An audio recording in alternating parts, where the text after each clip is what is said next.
देखिए, इससे पहले मैंने जो पेपर सॉल्व करा था उसमें हिंदी के 25 क्वेश्चंस के बारे में हमने बात करी थी, ठीक है।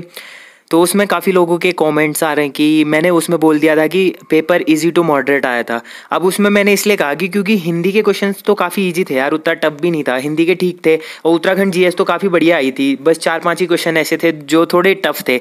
बाकी 20+ स्कोर करने लायक था पेपर, मतलब जीके उत्तराखंड जीएस में ना। थोड़ा सा दिक्कत कहाँ पर आती है, जीके जीएस में दिक्कत आती है। जीके जीएस के जो 20 क्वेश्चन थे वो काफ़ी इंपॉर्टेंट थे और काफ़ी मतलब आउट ऑफ सिलेबस थे, मतलब आउट ऑफ सिलेबस थे वो, मतलब वो काफ़ी टफ क्वेश्चंस थे, वो मैं मान सकता हूँ, ठीक है। लेकिन उत्तराखंड और हिंदी काफ़ी ठीक थी। और मतलब जो साइंस कंप्यूटर था वो भी मीडियम था, मतलब ठीक ठाक था, जिन्होंने पढ़ा है उनके लिए बढ़िया था, बाकी लोगों के लिए टफ ही था, ठीक है। तो मतलब पेपर मतलब मॉडरेट टू हाई लेवल का था वैसे एक हिसाब से माने, क्योंकि काफ़ी लोगों के जितने लोग हैं उनके मैंने सबके रिव्यूज़ देखे तो सब लोग कह रहे कि टफ था टफ था टफ था करके ना। तो मतलब वैसे पेपर देखा जाए तो 60+ करने लायक था, जिन लोगों ने अच्छे से मेहनत करी है और हर एक चीज़ के बारे में पता है तो 60+ किया है, काफ़ी लोगों ने किया है। बाकी लोगों का एवरेज 50, 55, 45 ऐसे आए हैं, ठीक है। अब कुछ लोग कह रहे हैं कि मतलब पेपर लीक हो चुका है, क्योंकि उसमें जो प्रैक्टिस सेट जैसे ABCD थे ना, बुकलेट ABCD थे, तो सब में क्वेश्चन सेम थे करके। तो मैंने ये देखा भी, अभी काफ़ी सारे यूट्यूबर्स ने मतलब ये आंसर की बना के डाला है, तो मैं सबके देख रहा था, किसी का प्रैक्टिस C है और किसी का D है, तो लगभग सेम ही है। मेरा B था, उसमें भी वही क्वेश्चन हैं और सब लोगों के सेम ही क्वेश्चन हैं। तो अब पता नहीं इसमें क्या चीज़ है। बाकी मेरे पॉइंट ऑफ व्यू से मतलब देखा जाए तो मैं अपने हिसाब से आपको आंसर की देता हूँ, मतलब जो भी क्वेश्चंस मैंने करे, ठीक है, उसी हिसाब से मैं आपको देता हूँ। तो देखिए, पहला क्वेश्चन था जीके जीएस का। इसमें पहला था, विंडोज ऑपरेटिंग सिस्टम में कंप्यूटर से किसी फाइल को स्थायी रूप से हटाने के लिए निम्न में से कौन सी कुंजी दबानी चाहिए? तो ये दबानी चाहिए Shift+Delete, ठीक है। Shift+Delete को अगर हम दबाते हैं किसी फाइल को हटाने के लिए तो ये प्रयोग होगा, ठीक है, इससे स्थायी रूप से वो फाइल हट जाती है। दूसरा था, निम्नलिखित में से किस शासक को सकारी कहा जाता था? अब देखिए, सकारी किसको कहा जाता था? ये बोला जाता था चंद्रगुप्त विक्रमादित्य को। अब चंद्रगुप्त विक्रमादित्य को ही चंद्रगुप्त द्वितीय भी बोला जाता था, ठीक है। ये चीज आप लोग याद कर लेना, अगर आपने हिस्ट्री पढ़ी है तो ये क्वेश्चंस आपने पढ़े होंगे, ठीक है। दीवाने खालिसा द्वारा अस्थायी रूप से प्रकाशित जागीर भूमि को क्या कहते थे? इसको वैसे बोला जाता था मदद मास। अब काफी लोग इसका आंसर ऑप्शन बी भी दे रहे हैं। फिर अगला क्वेश्चन था, सूर्यास्त नियम किस भूमि राजस्व व्यवस्था से संबंधित था? जो सूर्यास्त नियम भूमि राजस्व व्यवस्था से संबंधित था, तो ये था हमारा स्थायी व्यवस्था से, ठीक है। अगला था, एक धर्म एक जाति मानवता का एक ईश्वर का नारा किसने दिया था? ये दिया था नारायण गुरु ने, ठीक है, जो नारायण गुरु थे उन्होंने दिया था। फिर अगला क्वेश्चन था, मराठों ने गुरिल्ला रणनीति किससे सीखी थी? अब देखिए, इसमें विवाद है काफी, ठीक है, इसका एग्जैक्ट आंसर मैं नहीं बता सकता। मराठों ने जो गुरिल्ला रणनीति सीखी, अब वो किससे सीखी? अब काफी लोग तो इसका मलिक अंबर दे रहे हैं ना, मलिक अंबर इसका आंसर दे रहे हैं। अब ये नहीं हो सकता है, या हो भी सकता है, अब आयोग को पता चलेगा, आयोग देगा जो आंसर उससे पता चलेगा। लेकिन जो गुरिल्ला युद्ध था ना, ये 325 BC के टाइम पर ही चाइना में शुरू हो गई थी, ठीक है, चाइना से शुरू हो रही थी। और काफी जैसे महाराणा प्रताप थे, महाराणा प्रताप ने अकबर के खिलाफ भी ये किया था, और जैसे शिवाजी थे उन्होंने भी ये किया था, मतलब गुरिल्ला रणनीति सीखी थी, ठीक है। तो अब कुछ लोग ये बता रहे हैं, अब मेरा इसमें कोई पॉइंट ऑफ व्यू नहीं है, ठीक है। अगला क्वेश्चन है, भारतीय स्वतंत्रता आंदोलन के संदर्भ में कोमागाता मारू क्या था? जो कोमागाता मारू था, ये था एक जापानी जहाज, ठीक है। इसके बारे में थोड़ा सा बात करूं तो एक जापानी जहाज था जो कनाडा की यात्रा पर निकला था, ठीक है। 1914 में जब वर्ल्ड वॉर चला था तो उस टाइम पे कनाडा की यात्रा में निकला था। इसमें 300+ लोग बैठे थे और काफी टाइम तक इनको बिना खाए पिए जहाज में रहना पड़ा था, ठीक है। अगला क्वेश्चन है, भारत में वित्तीय विकेंद्रीकरण की दिशा में सर्वप्रथम महत्वपूर्ण कदम उठाने का श्रेय जाता है लॉर्ड मेयो को, ठीक है, लॉर्ड मेयो को जाता है। अब देखिए यार गाइस, इसमें काफी क्वेश्चंस ऐसे हैं जो आउट ऑफ सिलेबस, जो हमारी किताबों में है ही नहीं, वैसे पूछे गए हैं। अब इसमें हम लोग कुछ नहीं कर सकते ना। अब जो चीज मैंने पढ़ी वही चीज आपके साथ भी शेयर कर रहा था, तो जो मेरा है वैसे ही आप लोगों का भी रहा होगा एग्जाम। तो वही चीज है ना कि ये क्वेश्चन आप थोड़ा आउट ऑफ सिलेबस, मतलब थोड़ा सा अटपटे टाइप के पूछ दिए, तो अब इसमें हम क्या कर सकते हैं यार। आप लोग कह रहे हैं कि मतलब आपका पढ़ाया कुछ भी नहीं आया। काफी क्वेश्चंस आए हैं उत्तराखंड के, मैं काफी क्वेश्चंस दिखा सकता हूँ। हिंदी के तो मैंने जितना पढ़ाया था ना उतना आ रखा है भाई, मैं आपको दिखा सकता हूँ प्रूफ, ठीक है। अगला क्वेश्चन देखते हैं, फिर निम्न में से कौन सा एक मौलिक अधिकार भारत की भूमि पर सभी व्यक्तियों के लिए, चाहे वो नागरिक हो या फिर विदेशी हो, उसके लिए है? शोषण के विरुद्ध अधिकार, ठीक है, शोषण के विरुद्ध अधिकार, ऑप्शन डी इसका राइट आंसर था। अगला, नीति आयोग का गठन कब हुआ? तो नीति आयोग का गठन हुआ था 1 जनवरी 2015 को, ठीक है, 1 जनवरी 2015 को इसका गठन हुआ था। अगला देखिए, भारत में जनता के धन का संरक्षक कौन है? तो जनता के धन का संरक्षक होता है भारत के नियंत्रक एवं महालेखा परीक्षक जो होते हैं, ठीक है। इसके बाद था जिला परिषद की विशेष बैठक बुलाने के लिए कितने सदस्यों की आवश्यकता होती है? तो ये होती है 1/3, ठीक है, 1/3। एक कंप्यूटर जिसकी मेमोरी क्षमता 256 मेगाबाइट है, वो अधिकतम कितने बाइट स्टोर कर सकता है? तो इसमें कुछ ऐसे ही लगा के सूत्र वूत्र होता है इसका भी, तो इसमें एग्जैक्ट आंसर यही था, 256 इंटू 10⁻6 इंटू 8, ठीक है, ऑप्शन बी इसका राइट आंसर था। फिर देखिए अगला है, किस वर्ष भारत के उच्चतम न्यायालय ने ट्रांसजेंडर को तीसरे लिंग के रूप में मानने के लिए निर्णय पारित किया था? ठीक है, तो ये जो इनका निर्णय पारित हुआ था, ये हुआ था 2014 ईस्वी में। 2014 में इन्होंने एक मतलब निर्णय पारित किया था कि जिसमें जो ट्रांसजेंडर है इनको तीसरे लिंग, या तो महिला या पुरुष, ये तीसरे लिंग में इनको निर्णय लिया था इनको मानने के लिए, ठीक है। फिर था जनगणना वर्ष 2011 के अनुसार निम्नलिखित राज्यों में से ईसाइयों की जनसंख्या सबसे कम है? तो सबसे कम तो रहती है बिहार में, ठीक है। बाकी साउथ वाले एरिया हैं जैसे केरला है, इन एरिया में क्या रहते हैं, ईसाई लोग काफी ज्यादा रहते हैं। अगला था सियाचिन हिमनद के निम्नलिखित दर्रों में से कौन सा भारत में नहीं है? तो भारत में कौन सा नहीं है? ये नहीं है गैसर ब्रह्म, ठीक है, गैसर ब्रह्म नहीं है। और बाकी देखिए साल्टोरो है, विला फोंडाला है, ग्योंगला है, ये सब मतलब सियाचिन में है, ठीक है। सियाचिन जम्मू कश्मीर, ये लेह वाले एरिया में, जम्मू कश्मीर वाले एरिया में बेसिकली, ठीक है। ये सब जो ये साल्टोरो पर्वत श्रृंखला है इसी के भाग हैं ये, ठीक है, ये दोनों, बाकी ये यहाँ नहीं है। अगला है, निम्नलिखित में से किसके संदर्भ में थालवेग सिद्धांत का आह्वान किया था? तो थालवेग सिद्धांत जो था इसका आह्वान किया था सर क्रीक के संदर्भ में। ये बेसिकली भारत और पाकिस्तान के मध्य में है, सर क्रीक एक लाइन भी होती है, ठीक है। तो इसी के संदर्भ में, भारत पाकिस्तान के संदर्भ में इसका ऑप्शन था ऑप्शन सी, ठीक है। अगला क्वेश्चन है, निम्नलिखित में से कौन सा एक उत्तम प्रकार का लौह अयस्क होता है? अब लौह अयस्क के काफी सारे होते हैं, जैसे मैग्नेटाइट, हेमेटाइट, लिमोराइट, ये सारे हैं जैसे। तो इसमें से जो मैग्नेटाइट होता है, मैग्नेटाइट क्या होता है? एक उत्तम प्रकार का लौह अयस्क होता है, ठीक है। इसकी बात करें तो इसमें 72.4% लोहा होता है, ठीक है, 72% इसमें लोहा पाया जाता है मैग्नेटाइट में। अगला क्वेश्चन की बात करें तो देखिए, वर्ष 2011 के अनुसार निम्नलिखित राज्यों में से किस एक में अनुसूचित जाति की जनसंख्या सबसे अधिक प्रतिशत है? अब सबसे अधिक प्रतिशत वाली जनसंख्या की सबसे अधिक जनसंख्या प्रतिशत वाली की बात हो रही है यहाँ पर, ठीक है। सबसे अधिक जनसंख्या तो एससी की जनसंख्या है वो उत्तर प्रदेश में रहती है, लेकिन यहाँ पर उत्तर प्रदेश नहीं होगा क्योंकि प्रतिशत पूछा है, ठीक है, जनसंख्या नहीं पूछी है। तो प्रतिशत में तो वैसे पंजाब है, ठीक है, नंबर 1 पर आता है पंजाब, लेकिन यहाँ पर पंजाब नहीं है। तो इसका यहाँ पर राइट आंसर होना चाहिए मेरे हिसाब से हिमाचल प्रदेश, ठीक है। अगला क्वेश्चन है, राजीव गांधी राष्ट्रीय भूजल प्रशिक्षण एवं शोध संस्थान स्थित है? तो ये स्थित है हमारा छत्तीसगढ़ रायपुर में, ठीक है। अगला क्वेश्चन देखिए, सिल्यूरियन सेल निम्नलिखित सेल तंत्रों क्रमों में से संबंधित है? तो ये होता है द्रविडियन सेल तंत्र से संबंधित। अगला क्वेश्चन था, निम्न में से क्या भारतीय संघीय बजट 2023-24 की 7 प्राथमिकताओं जिन्हें सप्तऋषि का नाम दिया गया है? तो इनमें से कौन सा संबंधित नहीं है? ये नहीं है महिला सशक्तिकरण। बाकी हरित विकास है, युवा शक्ति है, आखिरी पायदान तक पहुंचना, और 2-3 चीजें और हैं, ठीक है। ये काफी 7 जितने हैं मतलब ये सप्तऋषि में आता है, लेकिन महिला सशक्तिकरण इसमें शामिल नहीं है। तो अगला क्वेश्चन है, भूकंप से प्रभावित तुर्की की मदद के लिए भारत ने निम्न में से कौन सा ऑपरेशन शुरू किया? तो ये किया था ऑपरेशन दोस्त। ये रिसेंट का करंट अफेयर है, 1 महीने पहले का, ठीक है। तुर्की में भूकंप कब आया था? 6 फरवरी 2022 को आया था, ठीक है, 1 महीने पहले का ही है। तो अगला क्वेश्चन है, पहला द्विपक्षीय हवाई अभ्यास वीर गॉर्जियन 23 निम्नलिखित में से किन देशों के बीच उद्यम है? तो ये हुआ था भारत और जापान के बीच में, ठीक है। गूगल द्वारा शुरू की गई आर्टिफिशियल इंटेलिजेंस सर्विस क्या है? ये था चैट जीपीटी, ठीक है, चैट जीपीटी। तो ये तो काफी हॉट टॉपिक है यार, इसके बारे में तो आपको पता होना चाहिए, ठीक है। काफी इंटरनेट पर आप आर्टिकल्स पढ़ते होंगे तो उसमें काफी जगह आपको ये देखने को मिला होगा चैट जीपीटी करके। चैट जीपीटी का मतलब होता है जेनरेटिव प्रिटेंड ट्रांसफॉर्मर, ठीक है। क्या होता है? जेनरेटिव प्रिटेंड ट्रांसफॉर्मर, ठीक है, चैट जीपीटी। ये बेसिकली एक ऐसी साइट है जिस पे एप्लीकेशन साइट जो भी बोलो, इस पे आप इससे मतलब एक इंसान की तरह इससे बात कर सकते हैं चैट पे, ठीक है। अगला क्वेश्चन था, भारत के निम्न में से किस राज्य में फरवरी 2023 में खेलो इंडिया विंटर गेम्स आयोजन हुआ था? ये हुआ था जम्मू एंड कश्मीर में, ठीक है। संविधान का अनुच्छेद 1 भारत को घोषित करता है, क्या करता है? राज्यों का एक संघ घोषित करता है, ठीक है। भारत एक राज्यों का संघ होगा ये बोला जाता है। निम्न में से किस राज्य में फरवरी 2023 में हुई भारत की पहली ग्रामीण विकास कांग्रेस की मेजबानी की थी? तो ये जो मेजबानी की थी उत्तराखंड स्टेट ने करी थी। बेसिकली ये चीज हुई थी देहरादून में, ठीक है। कब हुई थी? ये 10 से 12 फरवरी 2023 को हुई थी, ठीक है। 2023 में 10 से 12 फरवरी, रिसेंट का ये भी, ठीक है, रिसेंट का करंट अफेयर है, ये उत्तराखंड के देहरादून में हुआ था। अगला क्वेश्चन है, चंद प्रशासन के अंतर्गत दस्तूर क्या था। अब यहां पर आ जाते हैं उत्तराखंड के क्वेश्चंस, ठीक है, उत्तराखंड के क्वेश्चंस हैं।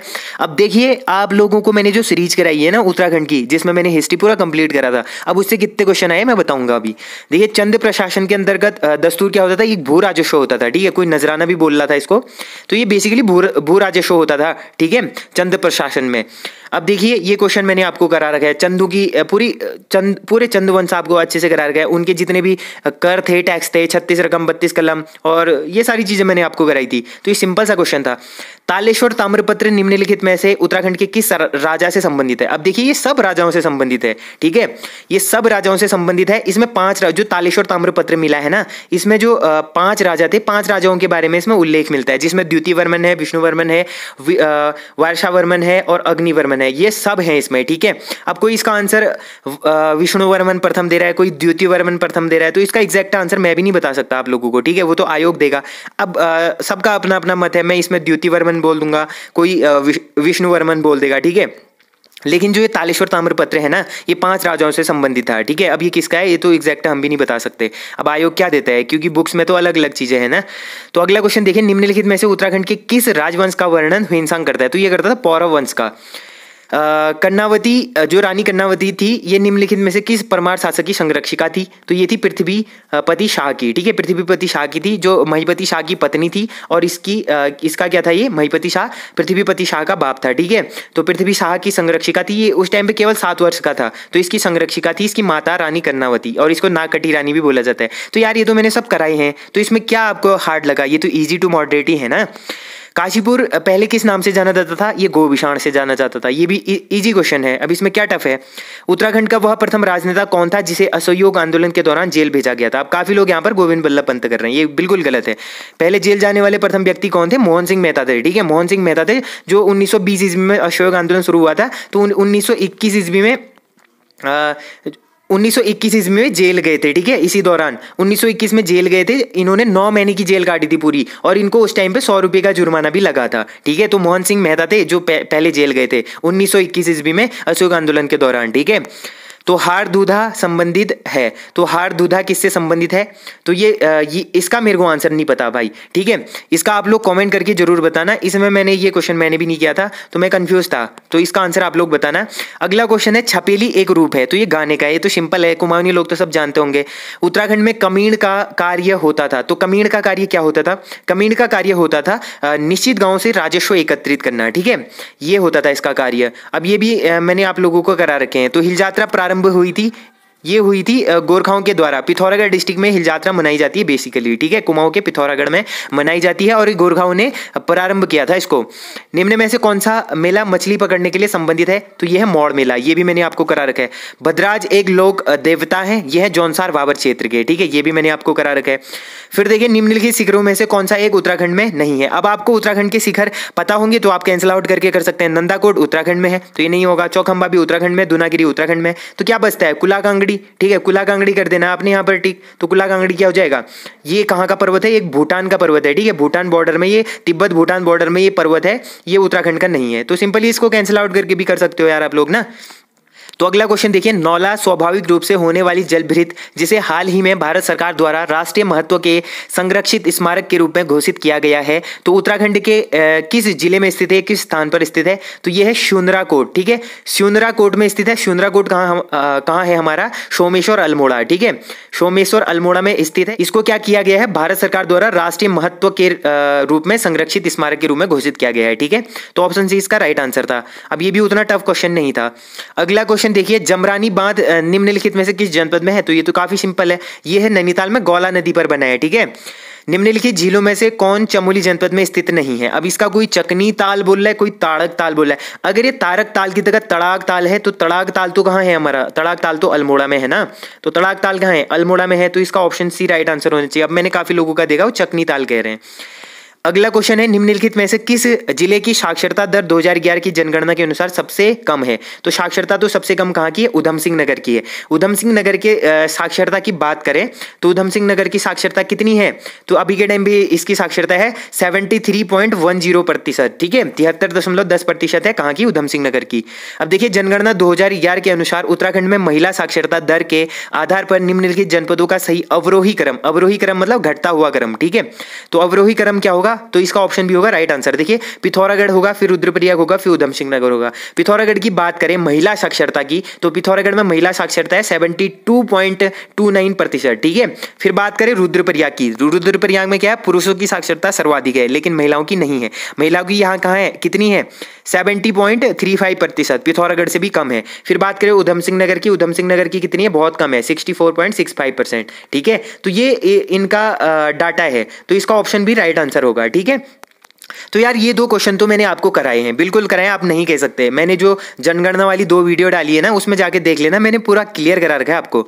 अगला क्वेश्चन देखिए, निम्नलिखित नदियों में से कौन एक अलकनंदा नदी की बाईं ओर से मिलने वाली सहायक नदी नहीं है? अब देखिए, बाईं ओर से मिलने वाली सहायक नदियों में 3 नदियां हैं लेकिन एक नदी नहीं है। कौन सी नहीं है? ये नहीं है मंदाकिनी, ये लेफ्ट से निकलती है। ठीक है, ये रुद्रप्रयाग केदारनाथ के पास से निकलती है। तो जो अलकनंदा है ये तो चमोली से निकलती है, तो चमोली तो राइट साइड है ना। तो जो धौलीगंगा है, पिंडर नदी है, नंदाकिनी, ये सब राइट से निकलती है, लेकिन धौलीगंगा मंदाकिनी कहाँ से निकलती है? लेफ्ट से निकलती है। तो इसका ऑप्शन सी राइट आंसर होगा। निम्नलिखित जनजातियों में से कौन एक यमुना एवं टोंस नदियों के मध्य निवास करती है? तो ये करती है जौनसार भाबर, मतलब ये चक्राता, देहरादून, कालसी वाला क्षेत्र की बात कर रहे हैं। ठीक है, कालसी और चक्राता में क्या रहते हैं ज्यादातर? जौनसारी क्षेत्र है ना, तो जौनसार भाबर वाला क्षेत्र है, जौनसारी लोग रहते हैं यहाँ पर। तो ये भी मैंने आपको करा ही रखा है। तो देखिए, आर्थिक सर्वेक्षण 2021-22 के अनुसार 2019-20 में उत्तराखंड की बेरोजगारी दर कितनी थी? तो बेरोजगारी दर तो थी 7.1%। ठीक है, ये थी, लेकिन ये क्वेश्चन मैंने आपको नहीं कराया था।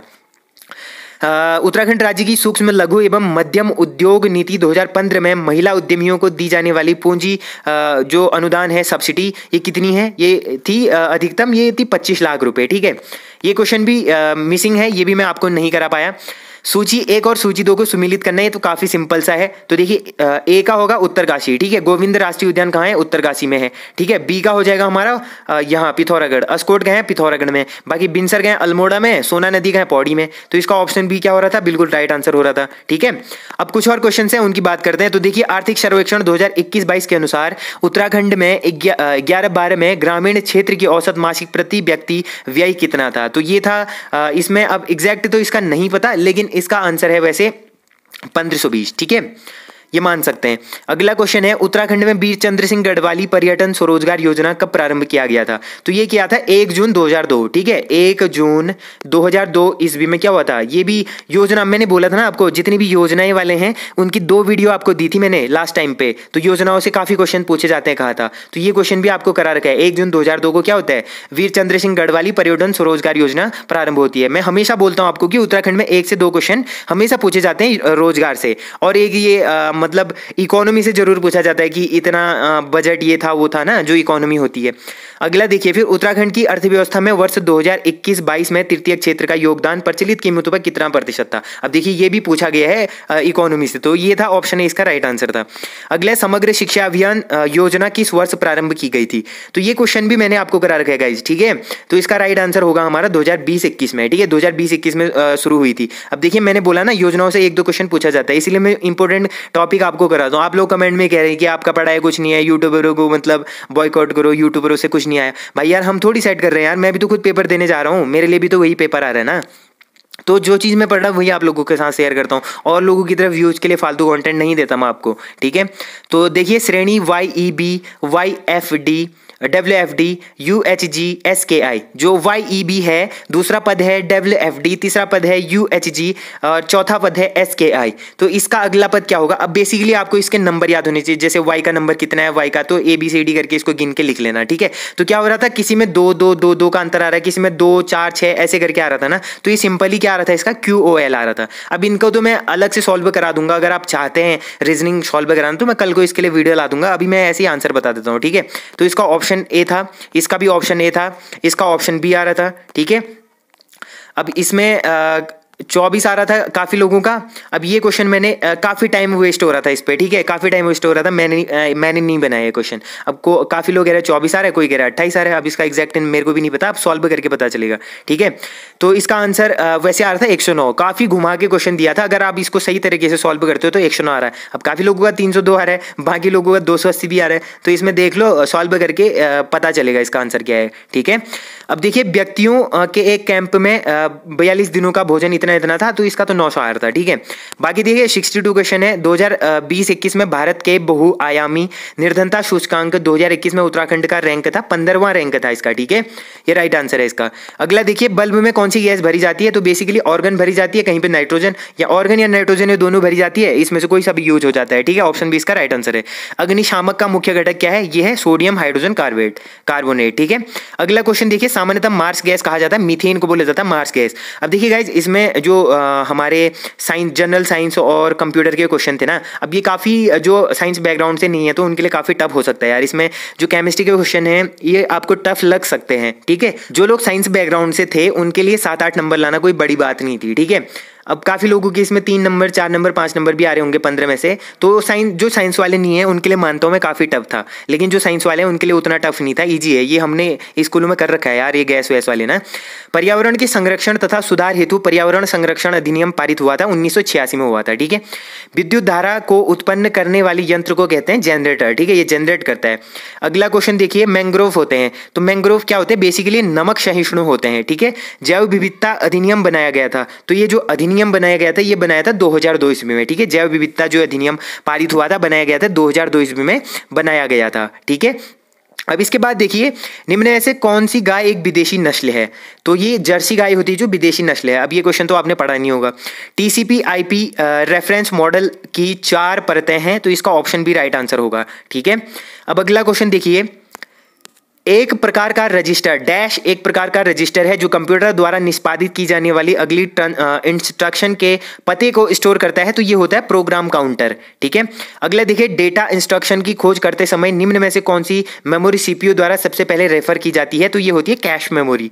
फिर देखिए, जब कंप्यूटर ऑन किया जाता है तो सबसे पहले क्या कार्य संपन्न करता है? तो ये करता है पोस्ट का कार्य। अब देखिए, पोस्ट क्या होता है? पोस्ट होता है पावर ऑन सेल्फ टेस्ट, ठीक है। पावर ऑन सेल्फ टेस्ट इसका फुल फॉर्म होता है पोस्ट का, तो इसका ऑप्शन ए राइट आंसर था। अब देखिए, किन विटामिनों की मात्रा मुर्गियों के भोजन में अधिक रखी जाती है? तो ये रखी जाती है विटामिन ए और विटामिन के। अब विटामिन के की बात करें तो इससे क्या होता है? वो होता है खून का थक्का नहीं बनता है, ठीक है। विटामिन के की कमी से खून का थक्का नहीं बनता है। तो ये क्वेश्चन तो मैंने आपको कराए थे, ठीक है। तो ये थे हमारे 75 GK GS के क्वेश्चंस। बाकी हिंदी के 25 क्वेश्चन हम कर चुके हैं। इसमें काफ़ी गलतियां हुई होंगी मेरे से भी, तो आप लोग कमेंट में बता देना। बाकी यार क्वेश्चन अब मैं बताता हूँ आप लोगों के लिए, जिन लोगों ने अच्छे से पढ़ा है, जो मतलब करंट अफेयर, जो लोग करंट अफेयर ज़्यादा पढ़ते हैं, देश विदेश की जानकारी ज़्यादा लेते हैं, तो उन लोगों के लिए ये क्वेश्चन मतलब जो क्वेश्चन थे ठीक ठाक थे, मतलब मॉडरेट लेवल थे, 60+ आराम से कर सकते हैं।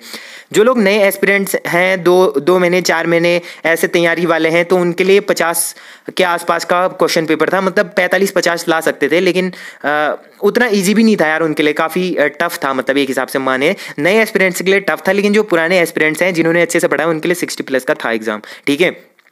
मैं भी कर रहा हूँ जुलाई 2022 से तैयारी, ठीक है। जुलाई 2022 से मैं भी तैयारी कर रहा हूँ। अभी मेरे को क्या हो रहा है, 7-8 महीने हो रहे हैं, ठीक है। 7-8 महीने ही हो रहे हैं यार, ज़्यादा मेरे को नहीं हो रहे। मैं पढ़ता हूँ, आपको भी पढ़ाता हूँ, साथ में आप लोगों के लिए क्वेश्चन लाता हूँ। पढ़ाता तो क्या हूँ यार, मैं कोई टीचर थोड़ी हूँ, लेकिन अपने नॉलेज को आप लोगों के साथ शेयर करता हूँ। तो 7-8 महीने में मेरे हिसाब से, मतलब मैंने जितनी पढ़ाई करी थी उस हिसाब से मेरे को मतलब पेपर ठीक लगा, मतलब उस हिसाब से तो मतलब ठीक ही आया था यार मेरे हिसाब से ना। बाकी आप लोगों के हिसाब से हो सकता है, अपना अपना पॉइंट ऑफ व्यू है ना। तो जितना मैंने तैयारी करी थी, अगर मैंने 2 साल तैयारी करी होती उस हिसाब से, अगर ये पेपर मेरे को टफ लगता तो मेरी तैयारी में कमी होगी भाई, पेपर में कमी नहीं होगी। 2 साल पढ़ने के बाद अगर हम इस पेपर में 60+ नहीं कर सकते तो हमारे पेपरों में कमी नहीं है, हम में कमी है, ठीक है। 7-8 महीने पढ़ने वालों के लिए ठीक था, ये 55-60 नंबर आराम से ला सकते हैं, उसमें कोई दिक्कत नहीं है। तो यार होप करता हूँ आप लोगों को ये वीडियो पसंद आया होगा। बाकी फॉरेस्ट गार्ड की तैयारी जल्दी स्टार्ट करेंगे। 9 तारीख को हमारा अप्रैल में फॉरेस्ट गार्ड का एग्जाम होने वाला है, तो अभी 1 महीने से ज़्यादा हमारे पास टाइम है। तो मैं अब इसी के अकॉर्डिंग आपको प्रैक्टिस सेट कराऊंगा, अच्छे प्रैक्टिस सेट लाऊंगा। आप चैनल से जुड़े रहो, ठीक है। जो मैं मैं पढ़ता हूँ ना वही आप लोगों के साथ भी शेयर करूँगा। अब करंट अफेयर भी अच्छे से करेंगे, सब कुछ अच्छे से करेंगे, मतलब ये विधिवत तरीके से करेंगे। जो चीज़ें हम नहीं पढ़ते हैं उन चीज़ों को हम पढ़ेंगे, ठीक है। तो यार जल्दी हम स्टार्ट करेंगे कल या परसों से। तो आज के लिए इतना काफ़ी है, तो मिलते हैं नेक्स्ट वीडियो में। तब तक के लिए take care and bye bye.